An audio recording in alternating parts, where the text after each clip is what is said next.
नमस्कार दोस्तों, आप सबका एक छोटे ब्रेक के बाद फिर से स्वागत है इस चैनल पे। आज हम इस वीडियो में देखेंगे महाराष्ट्र के 3.5 शक्तिपीठों की कहानियां।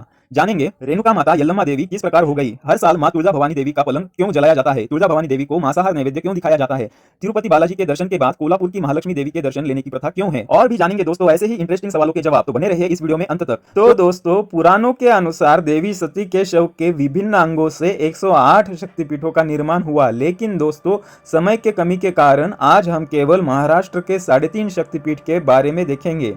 इन शक्तिपीठों के पीछे विशेष कथा है। कथा के अनुसार देवी सती ने अपने पिता दक्ष के विरुद्ध जाकर प्रेम विवाह किया था भगवान शिव से, जिसका प्रतिशोध लेने के लिए प्रजापति दक्ष ने बृहस्पति सर्व नामक यज्ञ का आयोजन किया और उस यज्ञ में उन्होंने जानबूझकर ब्रह्मा, विष्णु तथा सभी देवी देवताओं को बुलाया, लेकिन भगवान शिव को नहीं बुलाया। महादेव के मना करने के बाद भी देवी सती यज्ञ में भाग लेने के लिए चली गई। यज्ञ में देवी सती ने अपने पिता दक्ष से भगवान शिव को यज्ञ में ना बुलाने का कारण पूछा। तब प्रजापति दक्ष ने क्रोध में आकर भगवान शिव का अपमान किया। इस अपमान को माता सती सहन न कर सकी और यज्ञ में कूदकर अपने प्राणों की आहुति दे दी। भगवान शिव को जब इस बात का पता चला तो वह भयंकर तांडव करने लगे और प्रजापति दक्ष का सिर काट दिया और उसके बाद देवी सती का पार्थिव शरीर अपने गोद में उठाकर संपूर्ण विश्व में तांडव करने लगे। तब संपूर्ण विश्व को प्रलय से बचाने के लिए भगवान विष्णु ने अपने सुदर्शन चक्र से देवी सती के शरीर को कई टुकड़ों में काट दिया। वह टुकड़े जिन जगहों पर गिरे उन जगहों को देवी का शक्तिपीठ कहा जाता है। कहा जाता है कि देवी सती के ऐसे 108 शक्तिपीठ संपूर्ण भारत में हैं और उसमें से 1.5 शक्तिपीठ जो है वो महाराष्ट्र में है। वैसे दोस्तों महाराष्ट्र में टोटल 3.5 शक्तिपीठ है, मगर इन 3.5 शक्तिपीठों में से 2 की कहानी इस कथा से मेल खाती नहीं। इस कथा से जो 2 शक्तिपीठ मेल खाते हैं उसमें से आधा शक्तिपीठ है नासिक का सप्तशृंगी देवी का मंदिर और कोल्हापुर का महालक्ष्मी देवी का मंदिर। ऐसा कहा जाता है कि कोल्हापुर के जो शक्तिपीठ है वहां पर देवी मां के त्रिनेत्र गिरे थे और नासिक का जो शक्तिपीठ है वहां पर हिंदू मान्यताओं के अनुसार माता की दाहिनी भुजा गिरी थी। जानते हैं दोस्तों सप्तशृंगी देवी के बारे में और अधिक जानकारी। मुंबई से नासिक का डिस्टेंस 165 किलोमीटर है और नासिक टू सप्तशृंगी देवी का डिस्टेंस 77 किलोमीटर है। सप्तशृंगी देवी का मंदिर 7 पर्वतों से घिरा हुआ है, इसलिए इस देवी को सप्तशृंगी देवी कहते हैं। ऐसा भी माना जाता है कि यह देवी ब्रह्मदेव के कमंडल से निकली गिरिजात्मका देवी सप्तशृंगी काली स्वरूप है।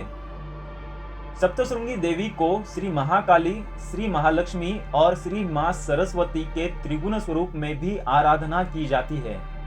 और एक कथा के अनुसार महिषासुर राक्षस के विनाश के लिए सभी देवताओं ने मां की आराधना की और इसी जगह पर देवी सप्तशृंगी के रूप में प्रकट हुई और बाद में महिषासुर से युद्ध करते हुए उसका वध किया था। मां सप्तशृंगी को 18 हाथ है और ऐसा माना जाता है कि सभी देवताओं ने महिषासुर से युद्ध करने के लिए मां सप्तशृंगी को 18 विभिन्न हथियार दिए थे। इस देवी को महिषासुर मर्दिनी नाम से भी पूजा जाता है। पौराणिक मान्यताओं के अनुसार राम और सीता वनवास के दौरान देवी दर्शन के लिए यहाँ पर आए थे। महादेव और देवी सती की 108 शक्तिपीठों की कहानी जानने के बाद हम जानेंगे कोल्हापुर के महालक्ष्मी देवी की एक और कथा। कहा जाता है कि कोल्हापुर नाम का एक बहुत ही भयंकर राक्षस था जिसने देवी देवताओं की कठोर तपश्चर्या करने के बाद ये वर मांगा था कि मुझे देव और असुर कोई भी मार ना पाए। वरदान लेने के बाद अनेक साधु और ऋषियों को इस राक्षस ने परेशान करना शुरू कर दिया, यज्ञ को तबाह करना शुरू कर दिया। तब सब ऋषि देवी की आराधना करने लगे, प्रार्थना करने लगे देवी से कि हमें इस राक्षस से बचाओ। तब देवी ने दुर्गा माँ का अवतार लिया और बाद में इस महाभयंकर राक्षस को मारा और उसके बाद मरते समय राक्षस कोल्हासुर माँ दुर्गा के शरण में चला गया और उसने कहा कि मेरी आखिरी इच्छा पूरी कीजिए कि इस प्रदेश को मेरे नाम से पहचाना जाए, और उस दिन से इस जगह को कोल्हापुर नाम से पहचाना जाता है। कोल्हापुर की और एक तीसरी कथा के अनुसार माननीय विद्वान ऋषि भृगु भगवान विष्णु के दर्शन के लिए, भेंट के लिए उनके यहाँ पहुंचे। तब उन्होंने देखा कि भगवान विष्णु अपने शेषनाग पर निद्रस्त थे और माता लक्ष्मी उनके नजदीक ही आसनस्थ थी। जब महर्षि भृगु भगवान विष्णु के नजदीक आए, तब भगवान विष्णु निद्रस्त होने के वजह से वह उनका स्वागत नहीं कर सके। इस बात का महर्षि भृगु को गुस्सा आया और उन्होंने भगवान विष्णु का अपमान करना शुरू कर दिया। इस बात का एहसास जब भगवान विष्णु को हुआ, तब उन्होंने महर्षि भृगु से माफी मांगकर उनकी सेवा करना शुरू कर दी। भगवान विष्णु का ऐसा अपमान देखकर उनसे महालक्ष्मी रूठ गई और कोल्हापुर आई। तब से वह वहीं पर रहने लगी, ऐसा कहा जाता है। और माता महालक्ष्मी को मनाने के लिए, उन्हें लेकर जाने के लिए भगवान विष्णु भूतल पर बालाजी देवस्थान के यहाँ अवतरित हुए और वहां पर आसनस्थ हो गए। तब से तिरुपति बालाजी के दर्शन के बाद कोल्हापुर की महालक्ष्मी देवी के दर्शन लेने की प्रथा वहां से शुरू हो गई। और ऐसा कहा जाता है कि ऐसा करने से भगवान बालाजी भक्तों पर और ज्यादा प्रसन्न हो जाते हैं। इतिहास की इस कथा के वजह से तिरुपति बालाजी से कोल्हापुर की महालक्ष्मी माता को हर साल शालू भेजने की रीत बहुत सालों से चलती आ रही है। एक कथा के अनुसार ऐसा भी कहा जाता है कि महालक्ष्मी माता ने ही सभी देवी देवताओं को जन्म दिया था और उनकी पुत्री श्री लक्ष्मी जी के साथ भगवान विष्णु का विवाह हुआ था। देवी महालक्ष्मी के इन 2-3 कथाओं के बीच भाविकों और जानकारों में मतभेद पाए जाते हैं। कोल्हापुर की महालक्ष्मी देवी और नासिक की सप्तशृंगी देवी की कथाएं जानने के बाद हम जानेंगे तुळजापुर की मां तुळजा भवानी के बारे में। ऐसा कहा जाता है कि कृत युग में कर्दम नाम के ऋषि होकर गए और उनकी पत्नी अनुभक्ति सुंदर और पतिव्रता थी। पर कर्दम ऋषि गुजर जाने के बाद जब देवी अनुभक्ति ने सती जाने का निर्णय लिया, तब एक महान ऋषि ने देवी अनुभक्ति के संतान होने के वजह से उन्हें ऐसा करने से रोका और इस वजह से वह मेरू पर्वत के पास मंदाकिनी नदी पर चली गई और वहां पर आश्रम बनाकर वहां उसने देवी की तपश्चर्या करनी शुरू कर दी। तपश्चर्या के दरमियान कुकर दैत्य को देवी अनुभक्ति को देखकर बुरे विचार आने लगे और वह उन्हें तंग करने लगा। तब देवी अनुभक्ति ने आदि शक्ति की और ज्यादा भक्ति भाव से आराधना की और उसके बाद देवी उसी क्षण यानी मराठी में त्वरित अनुभक्ति के मदद के लिए प्रकट हुई और देवी ने दैत्य का संहार किया। इसलिए भक्तों की मदद के लिए त्वरित प्रकट होने वाली इस देवी का त्वरिता देवी नाम गिर गया, मगर आगे जाकर इस देवी का नाम तुळजा भवानी देवी हो गया। तुळजापुर मंदिर से बहुत ही नजदीक घाटशील मंदिर का उल्लेख रामायण में नजर आता है। त्रेता युग में जब श्री राम वनवास में थे, तब रावण ने माता सीता का हरण करके उन्हें श्रीलंका ले गए। तब श्री राम अत्यंत दुखी और कष्टी हो गए और हर तरफ माता सीता को ढूंढने लगे। ढूंढते ढूंढते जब प्रभु श्री राम इस घाटशील स्थान पे आए, तब माँ पार्वती को ऐसा लगा कि प्रभु श्री राम की परीक्षा ली जाए। इसके लिए जब माँ पार्वती ने भगवान शिव की आज्ञा मांगी, तब भगवान शिव ने उन्हें यह कहा कि तुम भगवान श्री राम की परीक्षा नहीं ले सकोगी, क्योंकि वह इसमें फंसेंगे ही नहीं। प्रभु रामचंद्र एक पत्नी और एक निष्ठ है, इसलिए तुम उन्हें फंसा नहीं पाओगी। फिर भी माँ पार्वती ने श्री राम की परीक्षा लेने की ठान ली और उसी वक्त घाटशील जगह पर माँ पार्वती आकर बैठ गई। माता सीता के रूप में जब प्रभु श्री राम ने ये देखा, तब उन्होंने क्षण का विलंब भी न करते हुए उन्हें पहचान लिया कि यह सीता नहीं बल्कि माँ पार्वती जी है। और उसके बाद प्रभु श्री राम माँ पार्वती के चरण स्पर्श करके उन्हें बोलने लगे, आई तुकाई। माँ पार्वती को समझ में आ गया कि प्रभु रामचंद्र परीक्षा में नहीं फंसेंगे, इसलिए क्षण का भी विलंब ना करते हुए वो मूल रूप में आ गई। और उसके बाद उन्होंने प्रभु रामचंद्र को जिधर रावण माँ सीता का हरण करके उन्हें ले गए, वो दिशा दिखाई तथा उन्हें विजयी भव का आशीर्वाद भी दे दिया।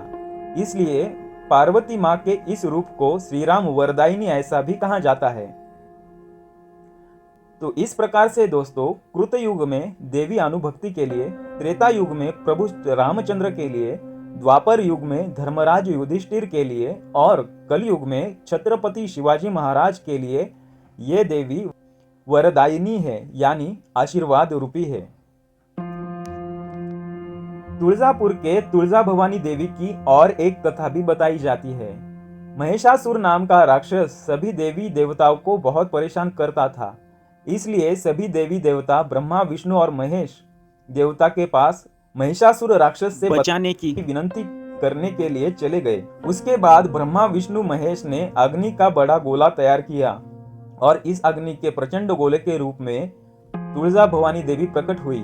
तुळजा भवानी देवी और महिषासुर राक्षस का बहुत दिनों तक युद्ध चलने के बाद जब दशहरे के दिन महिषासुर राक्षस का वध होने वाला था, उस दिन महिषासुर राक्षस तुळजा भवानी देवी को शरण आ गया। मेरा गर्भ हरण हुआ है, ऐसा बोल के महिषासुर राक्षस ने देवी से अपनी 2 इच्छा पूर्ण करने की विनती की।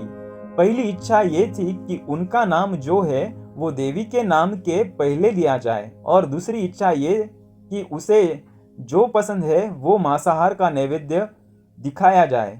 देवी ने उसकी दोनों इच्छाएं पूर्ण की, इसलिए महिषासुर नाम देवी के नाम से भी पहले लिया जाता है और देवी को महिषासुर मर्दिनी ऐसा कहा जाता है। इसके साथ ही मांसाहार का नैवेद्य देवी को नहीं बल्कि देवी के नीचे जो महिषासुर राक्षस होता है उसे ये मांसाहार का नैवेद्य दिखाया जाता है। इसके साथ ही दिवाली की भी एक मांसाहार नैवेद्य की कथा बताई जाती है, जिसे तुळजापुर के मंदिर के एक महंत ने मीडिया को बताया था।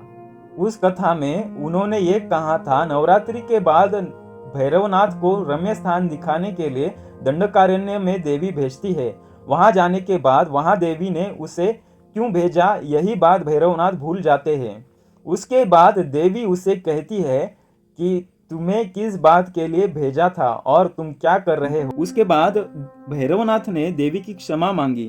उसके बाद देवी वहीं पे विराजमान हो गई और देवी के रक्षण के लिए अष्टभैरव देवी के साथ रहने लगे। वो दिन दिवाली का था, इसलिए दिवाली के दिन भैरवनाथ को मांसाहार का नैवेद्य दिखाया जाता है और पाड़वा के दिन तुळजा भवानी माता को पूरन का नैवेद्य दिखाया जाता है। इसके साथ ही दोस्तों तुळजापुर के तुळजा भवानी देवी के बारे में और एक विशेष बात है जो मैं आपको अभी बताता हूँ। नवरात्रि और दसरा हो जाने के बाद नगर से माँ तुळजा भवानी के आराम के लिए पलंग लाया जाता है, जिस पर दसरा हो जाने के बाद माँ तुळजा भवानी को 5 दिनों के लिए आराम करवाया जाता है। या आप ऐसा बोल सकते हैं कि माँ तुळजा भवानी 5 दिनों तक दशहरे के बाद उस पलंग पे आराम करती है और उसके बाद माँ तुळजा भवानी को हल्दी लगा के पुनः अपनी जगह पे प्रतिष्ठित किया जाता है और उसके बाद ये जो पलंग है दोस्तों उसे जलाया जाता है। तो ये जो प्रथा है वो सालों से चली आ रही है। अब हम जानेंगे दोस्तों माहूर की रेणुका देवी के बारे में। महाराष्ट्र के नांदेड़ शहर से 130 किलोमीटर अंतर पर मातापुर की माहूरगढ़ पे आदि माय शक्ति आई रेणुका देवी का स्थान है। इस स्थान को महाराष्ट्र के 3.5 प्रमुख शक्तिपीठ में से एक शक्तिपीठ कहा जाता है। हम अब जानेंगे दोस्तों कि रेणुका माता इस माहूरगढ़ पे प्रकट किस प्रकार से हुई। ये मैं आपको इस कथा में बताऊंगा। कान्यकुब्जी नगर का राजा रेणु नाम का था। उसने कन्या प्राप्ति के लिए भागीरथी तीर्थ पे बहुत बड़ा यज्ञ किया और इस यज्ञ से रेणुका माता का जन्म हुआ। आगे जब रेणुका माता बड़ी हुई तब उनका विवाह जमदग्नि ऋषि के साथ हुआ, जिन्हें भगवान शिव का अवतार कहा जाता है। जब रेणुका माता का विवाह हो रहा था तब सभी देवता उस विवाह में उपस्थित थे और इस विवाह में इंद्रदेव ने रेणुका माता को कामधेनु, कल्पतरु, दिव्य चिंतामणि, सिद्ध पादुका इत्यादि उपहार दिए। विवाह के बाद जमदग्नि ऋषि और रेणुका माता को 5 पुत्र हुए, जिनका नाम इस प्रकार से है, वसु, विश्व, बृहद्भान, बृहत्सवु और परशुराम। उसके बाद एक दिन माता रेणुका नदी पर नहाने के लिए चली गई। वहां गंधर्व स्त्रियों के साथ जल क्रीड़ा कर रहे थे। ये दृश्य रेणुका माता ने क्षण भर के लिए देखा और उसके बाद वापस अपने घर पे आने लगी। जमदग्नि ऋषि अंतर्ज्ञानी थे। जब रेणुका माता को घर पे वापस आने के लिए थोड़ी देर हुई, तब जमदग्नि ऋषि को बहुत गुस्सा आया। उन्होंने पुत्र को अपने पास बुला लिया और आज्ञा दी कि अभी के अभी तुम अपने माता का शिरच्छेद कर डालो। चारों पुत्रों को अपनी माता पे बहुत प्रेम था, इसलिए उन्होंने तुरंत ये कहा कि हम अपने माता का शिरच्छेद नहीं कर सकते, हम आपके आज्ञा नहीं मान सकते। ये सुनने के बाद जमदग्नि ऋषि को और भी ज्यादा गुस्सा आ गया। उन्होंने अपने श्राप से चारों पुत्रों को भस्म कर दिया। भगवान परशुराम वहां पे आ गए। भगवान परशुराम ने ये दृश्य दूर से ही देख लिया था। ऋषि जमदग्नि ने परशुराम को भी यही आज्ञा दी कि तुम अपनी मां का इसी क्षण शिरच्छेद कर डालो। परशुराम ने उसके बाद अपने पिता जमदग्नि की ये आज्ञा मान ली और क्षण का भी विलंब न करते हुए अपनी कुल्हाड़ी मां रेणुका देवी की तरफ मारने लगे। तभी बीच में एक मातंग स्त्री आ गई और उनकी जान चली गई। उसके बाद भगवान परशुराम ने फिर से तलवार उठाई और अपनी मां का शिरच्छेद कर दिया। ये देखकर ऋषि जमदग्नि बहुत खुश हो गए और उन्होंने खुशी में भगवान परशुराम से कहा कि तुम्हें जो कुछ मुझसे मांगना है तुम मांग सकते हो। भगवान परशुराम बहुत ही बुद्धिमानी थे।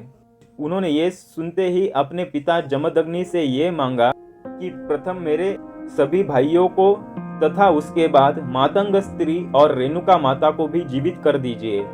ऐसा वर भगवान परशुराम ने ऋषि जमदग्नि को मांगा। भगवान शिव शंकर का अवतार होने के वजह से तुरंत ऋषि जमदग्नि ने अपने पुत्रों को जीवित कर दिया, परंतु रेणुका माता को जीवित करते वक्त गलती से उनका सिर यानी उनका कटा हुआ मुख मातंग स्त्री के शरीर को लगा और मातंग स्त्री का मुख रेणुका माता के शरीर को लगा और उसके बाद वो दोनों भी जीवित हो गए। रेणुका माता जीवित होने के बाद भी जमदग्नि ऋषि उन पर बहुत गुस्सा थे। रेणुका माता को उन्होंने श्राप दिया था, लेकिन रेणुका माता के बहुत दिनों के विनती के बाद जमदग्नि ऋषि ने रेणुका माता को उस श्राप दिया कि तुम जहां भी जाओगी वहां तुम्हारा उदो उदो होगा यानी जय जयकार होगा। साथ ही में इस मातंग देवी का भी उदो उदो होगा। आगे जाके मातंग देवी बहुत जगह पे भटकती रही और कर्नाटक के बेलगांव के सौंदती में जाके विराजमान हो गई। जब मातंग देवी उस ठिकान पे गई तो वहां के ऋषियों ने उनसे पूछा, माँ आप कहाँ जा रही हो? कन्नड़ भाषा में माँ को माँ कहते हैं और कहाँ जा रही हो को यल्ल करते हैं। इसलिए रेणुका माता का शरीर होने वाली देवी दूसरी रेणुका देवी ही थी। वो कर्नाटक के सौंदती में आई और वही रह गई, इसलिए उन्हें तब से यल्लमा देवी नाम से पूजा जाता है। बहुत दिनों के बाद एक दिन सहस्त्रार्जुन नाम का राजा उस जंगल में भटक रहा था और चलते चलते उसे जमदग्नि का आश्रम दिखाई दिया और वहां पे कामधेनु नाम की गाय उसे दिखाई दी। उसके बाद सहस्त्रार्जुन नाम के राजा ने ऋषि जमदग्नि को आज्ञा दी कि ये गाय मुझे दे दो, मगर ऋषि जमदग्नि ने गाय देने से इनकार कर दिया। ये देखकर सहस्त्रार्जुन राजा को बहुत गुस्सा आया और उसने आश्रम के सभी शिष्यों को तथा जमदग्नि ऋषि को मार डाला और माता रेणुका देवी को भी जख्मी किया और वहां से राजा कामधेनु गाय लेकर चले गए। तब वहां पे भगवान परशुराम नहीं थे। जब भगवान परशुराम वहां पे आए और उन्होंने ये सब देखा तो उन्हें बहुत ही गुस्सा आया। उन्हें ये सब जब पता चला तो उन्होंने ये शपथ ली कि मैं सभी क्षत्रिय योद्धाओं का नाश कर डालूंगा। भगवान परशुराम ने उसके बाद ये निर्णय लिया कि वो अपने पिता का अंतिम संस्कार कोरी जगह पे करेंगे। उसके बाद भगवान परशुराम ने मां रेणुका तथा पिता जमदग्नि को कावड़ करके कावड़ी में बिठाया और उन्हें उठाकर कुरुक्षेत्र, द्वारका, समुद्र, काशी ऐसे तीर्थ करते करते मातापुर गांव को चले गए और माहुरगढ़ के ऊपर जाके पहुंच गए। वहां उनकी मुलाकात गुरुदेव दत्त से हुई। गुरुदेव दत्त अंतर्यामी थे। भगवान परशुराम को देखते ही सब बातों का उन्हें पता चल गया। जब भगवान परशुराम ने गुरुदेव दत्त को ये कहा कि मेरे पिता के अंतिम संस्कार के लिए मुझे कोरी भूमि चाहिए, तब गुरुदेव दत्त ने विलंब न करते हुए भगवान परशुराम को कोरी भूमि दिखाई। उस जगह पे बाद में भगवान परशुराम ने बाण मारा और उस जगह पे मातृ तीर्थ का निर्माण हो गया और वहां से पानी निकलने लगा और उस पानी से भगवान परशुराम ने अपने पिता को स्नान करवाया और अग्नि संस्कार के पहले जो मंत्र होते हैं वो मंत्र का उच्चारण गुरुदेव दत्त ने किया। उसके बाद माता रेणुका ने अग्नि में प्रवेश करने का निर्णय लिया। भगवान परशुराम ने जब ये बात सुनी तो उन्हें बहुत बुरा लगा और उन्होंने उनसे ये कहा कि माँ, मैं आपके बिना इस सह्याद्री पे एक क्षण नहीं गुजार सकता। ये बात सुनने के बाद माता रेणुका ने भगवान परशुराम से ये कहा कि भले ही मैं अग्नि में जाने वाली हूँ, मगर हर देवता, किन्नर, मुनि और सभी तीर्थ के साथ यहाँ पे मैं सदा सर्वदा के लिए उपस्थित रहूंगी। ऐसा कहकर माता रेणुका ने अग्नि में प्रवेश किया। भगवान परशुराम को ये देखकर बहुत दुख हो गया और अपने आंखें बंद करके बहुत दुखी होकर वहां बहुत देर तक बैठे रहे। तभी ऊपर से ये आकाशवाणी हुई कि तुम अभी के अभी पीछे मुड़कर मत देखना, तुम्हें तुम्हारी माता का दर्शन हो जाएगा। मगर थोड़ी देर रुककर ये बात सुनने के बाद वो खुद को ज्यादा देर तक अपनी माँ को देखने के लिए रोक नहीं पाए। आदि माए रेणुका देवी का शरीर धरती से धीरे धीरे करके ऊपर आ रहा था, मगर जब भगवान परशुराम ने पीछे मुड़कर देखा तब माता रेणुका का सिर्फ मुख ही ऊपर आया था और भगवान परशुराम के पीछे मुड़कर देखते ही देवी रेणुका का धरती से बाहर आना रुक गया। इस प्रकार से माँ रेणुका इस मातापुर गढ़ पे या माहुर गढ़ पर प्रकट हुई और तब से अब तक माहुर गढ़ पे माँ रेणुका विराजमान है। तो ये थी दोस्तों महाराष्ट्र के 3.5 शक्तिपीठों की कहानियां। इन देवियों की कहानियां भले आपको एक ही जगह की अलग अलग या फिर कई कहानियां सुनने को मिली हो, मगर ये सभी देवियों के मंदिर महाराष्ट्र के बहुत सारे कुटुंबों के कुल देवता है और बहुत श्रद्धा तथा भक्ति भाव से इन्हें हजारों साल से पूजा जाता है। और ये सभी के सभी शक्तिपीठ जागृत देवस्थान है, ऐसा कहा जाता है। जैसे कि आपने इस वीडियो में देखा कि ये सभी के सभी स्थान बहुत सुंदर तथा विलोभनीय है और जीवन में एक बार जरूर भेंट देने जैसे है। उम्मीद करता हूँ कि आप सभी को ये वीडियो बहुत पसंद आया होगा। आप सभी का ये वीडियो देखने के लिए बहुत बहुत धन्यवाद। Please like, subscribe, share the video और कमेंट में जरूर बताइए कि ये वीडियो आपको कैसे लगा और मेरे पहले वाले वीडियो भी देखना मत भूलिए। आप सभी का ये वीडियो देखने के लिए बहुत बहुत धन्यवाद।